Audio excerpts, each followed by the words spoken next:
केरल में मस्तिष्क खाने वाले अमीबा के संक्रमण का एक और मामला सामने आया है। अब 3 बच्चे इसके शिकार होकर अपनी जान गंवा चुके हैं। अमीबिक मेनिंगोएन्सेफ्लाइटिस दूषित जल में पाए जाने वाले अमीबा से होता है। एक अस्पताल के सूत्रों ने बताया कि उत्तरी केरल के कोझिकोड जिले का पयोली निवासी 14 वर्षीय किशोर इस संक्रमण से पीड़ित है। उसी अस्पताल में किशोर का उपचार किया जा रहा है। मई के बाद से राज्य में अमीबा से होने वाले संक्रमण का ये चौथा मामला है और अब तक के मामलों में बच्चे ही इससे पीड़ित हुए हैं। पहले के मामलों में 3 बच्चों की मौत हो चुकी है।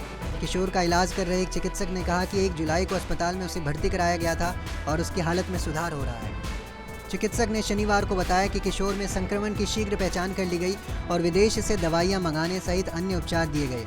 इससे पहले बुधवार रात 14 वर्षीय किशोरी की इसी संक्रमण से मौत हो गई थी। मल्लपुरम की 5 वर्षीय लड़की और कन्नूर की 13 वर्षीय लड़की की 21 मई और 25 जून को मस्तिष्क संक्रमण के कारण मृत्यु हो गई थी। संक्रमण के मामले बढ़ने के बीच केरल के मुख्यमंत्री पिनरई विजयन ने शुक्रवार को एक बैठक की, जिसमें संक्रमण को रोकने के लिए गंदे जलाशयों में न नहाने सहित कई सुझाव दिए गए। बैठक में यह सुझाव भी दिया गया कि स्विमिंग पूल में क्लोरीन डाला जाना चाहिए और बच्चों को इनमें प्रवेश करते समय सावधान रहना चाहिए, क्योंकि वो इस बीमारी से सबसे ज़्यादा प्रभावित होते हैं। मुख्यमंत्री ने यह भी कहा कि सभी लोगों को जलाशयों को साफ रखने पर ध्यान देना चाहिए।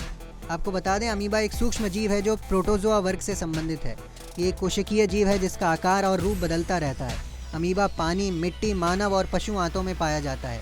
ये कई प्रकार का हो सकता है, जिनमें से कुछ मानव स्वास्थ्य के लिए हानिकारक होते हैं। उदाहरण के लिए एंटामोइबा हिस्टोलिटिका नामक अमीबा आमतौर पर अमीबाइसिस नामक बीमारी का कारण बनता है, जो आंतों में संक्रमण पैदा करता है। आपको बता दें कि पेट दर्द, दस्त, बुखार, उल्टी और कमजोरी ये कुछ ऐसे लक्षण हैं जो अमीबा के संक्रमण में अब तक देखे गए हैं।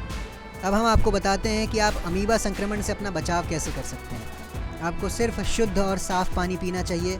अगर आप सुनिश्चित नहीं हैं कि पानी शुद्ध है या नहीं, तो उसे उबालकर या फिल्टर करके पिएं।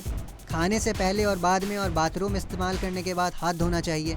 सड़क किनारे का खाना और अधपका भोजन खाने से बचना चाहिए। सब्जियों और फलों को अच्छी तरह से धोकर ही खाएं। खाने के बर्तन और पीने के पानी के बर्तन साफ़ रखें।